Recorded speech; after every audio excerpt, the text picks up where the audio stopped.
News scan മീഡിയയിലേക്ക് സ്വാഗതം. 2024 വർഷത്തെ ഇടക്കാല ബജറ്റ് ധനകാര്യമന്ത്രി നിർമ്മല സീതാരാമൻ പാർലമെൻറ്റിൽ ഇന്ന് അവതരിപ്പിച്ചിരിക്കുകയാണ്. പൊതുജനങ്ങൾക്ക് ഈ ബജറ്റിലൂടെ ലഭിക്കുന്ന പ്രധാന ആനുകൂല്യങ്ങളാണ് നിങ്ങളുമായി ഷെയർ ചെയ്യുന്നത്. ചാനൽ സബ്സ്ക്രൈബ് ചെയ്യാത്തവരുണ്ടെങ്കിൽ സബ്സ്ക്രൈബ് ചെയ്യുവാനും വീഡിയോ ഇഷ്ടമായാൽ ലൈക്ക് ചെയ്യുവാനും മറക്കാതിരിക്കുക.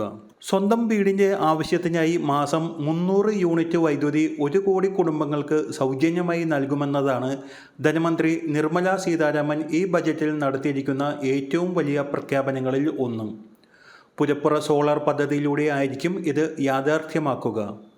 ഇതുവഴി 1 കോടി കുടുംബങ്ങൾക്ക് വർഷത്തിൽ 18,000 രൂപയുടെ വരെ ലാഭം ഉണ്ടാകുമെന്നാണ് ബജറ്റ് പറയുന്നത്. എന്നു മാത്രമല്ല, അധിക വൈദ്യുതി ഉൽപ്പാദിപ്പിച്ചാൽ വിറ്റ് പണം നേടുവാനും വൈദ്യുതി വാഹനം സൗജന്യമായി ചാർജ് ചെയ്യുവാനും സാധിക്കുമെന്നും ബജറ്റ് പ്രസംഗത്തിൽ ധനമന്ത്രി പറയുന്നു.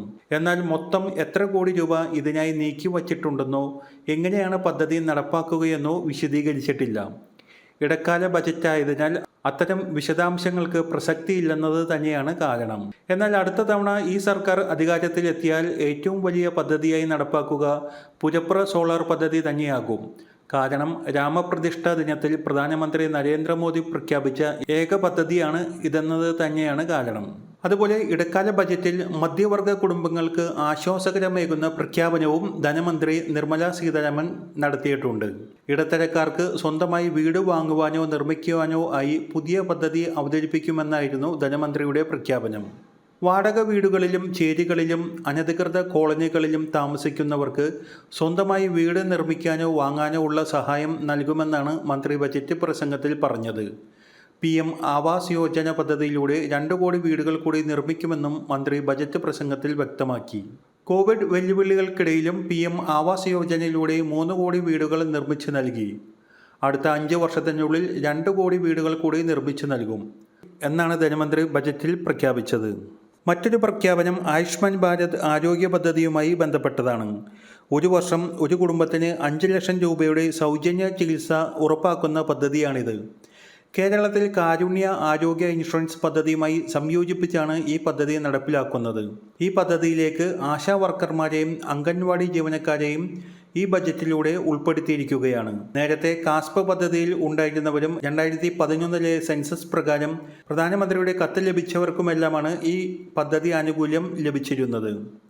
ബജറ്റിൽ PM കിസാൻ സമ്മാൻ നിധിയുടെ ആനുകൂല്യ തുക നിലവിലെ വർഷത്തിൽ 6,000 എന്നതിൽ നിന്ന് കാര്യമായി വർദ്ധിപ്പിക്കുമെന്ന് വ്യാപകമായ മാധ്യമ റിപ്പോർട്ടുകൾ ഉണ്ടായിരുന്നെങ്കിലും ബജറ്റിൽ അത്തരം പ്രഖ്യാപനം ഉണ്ടായില്ല.